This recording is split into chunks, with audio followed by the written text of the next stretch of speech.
জামাতে ইসলামের প্রতিষ্ঠান হলো ইবনে সিনা। আর হাইকোর্ট একটি রুল জারি করেছেন যে এখানে এই ইবনে সিনাতে কেন শুধুমাত্র পুরুষ এবং মুসলিম ব্যক্তি নিয়োগ পাবে এই বিষয়ের উপরে। তো আমি একটু বলতে চাই, বাংলাদেশে জামাতে ইসলাম বলেছে তারা একটা সমতার রাজনীতি করতে চায়। তারা নারীদেরকে কর্মমুখী করতে চায়, নারীদেরকে তারা সুযোগ সুবিধা তৈরি করে দিতে চায়।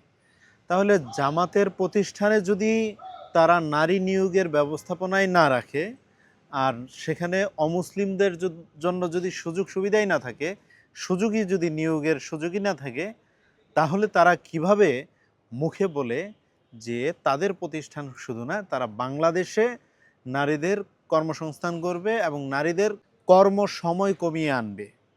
এই যে তারা কথাগুলো বলছে, আমি এটা তাদের বক্তব্য এবং কার্যকলাপ দুইটার মধ্যে সাংঘর্ষিক খুঁজে পাই।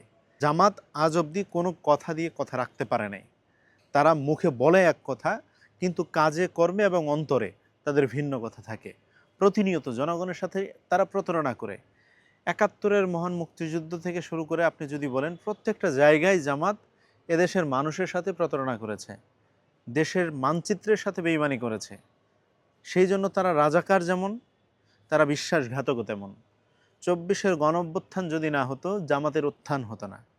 জামাতের উত্থান হয়েছে কিভাবে? আপনারা দেখেছেন, নাসির উদ্দিন পাটোয়ারি সে স্বীকার করে নিয়েছে সে গুপ্ত শিবির। নাসির পাটোয়ারিরা সহ যারা ছিল তারা প্রত্যেকেই গুপ্ত শিবির ছিল।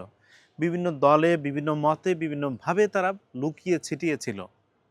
সেখান থেকে বের হয়ে এসে জামাতের এজেন্ডা বাস্তবায়নের লক্ষ্যে তারা কাজ করে যাচ্ছে।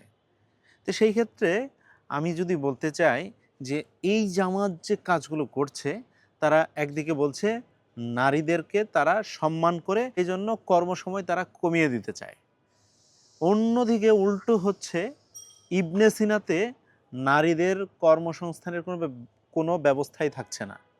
সেখানে মুসলিম হোক অমুসলিম হোক, কোনো নারীর কর্মসংস্থানের ব্যবস্থা থাকছে না। আবার আরেকটা বিষয়, বাংলাদেশে অনেক ধর্মবর্ণের মানুষ বসবাস করে। সব ধর্মবর্ণের মানুষকে নিয়েই বাংলাদেশ। সেই বাংলাদেশে জামাতে ইসলাম শুধুমাত্র একমাত্র মুসলিমরাই সেখানে নিয়োগ পাবে, অন্য কোনো ধর্ম জাতিগোষ্ঠীর মানুষ সেখানে নিয়োগ পাবে না। এটা প্রতারণা শুধু বলবো না, এদেশের মানচিত্রের সাথে বেইমানি করা একটা রাজনৈতিক দল নিজস্ব প্রতিষ্ঠান খুলে রাষ্ট্রের বিধিমালা তারা অমান্য করে রাষ্ট্রের হুকুমের বাইরে নিজস্ব হুকুম তারা জারি করতে চায়। এই হলো বাস্তব চরিত্র জামাতে ইসলামের।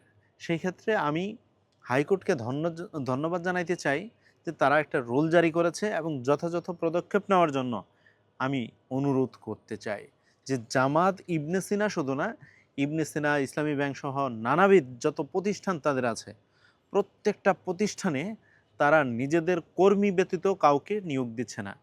ইবনে সিনা এটা তো ডাজেন্ট ম্যাটার, আমি এটাকে খুব একটা বড় আকারে দেখছি না। কারণ ইবনে সিনাতে তারা চেয়েছিল হয়তো যে শুধুমাত্র জামাত কর্মী ঢুকবে, শুধুমাত্র শিবির কর্মী ঢুকবে, এর বাহিরে কেউ এখানে প্রবেশ করতে পারবে না। এই ইবনে সিনাতে কেউ সুযোগ পাবে না, কর্মরতভাবে থাকতে পারবে না।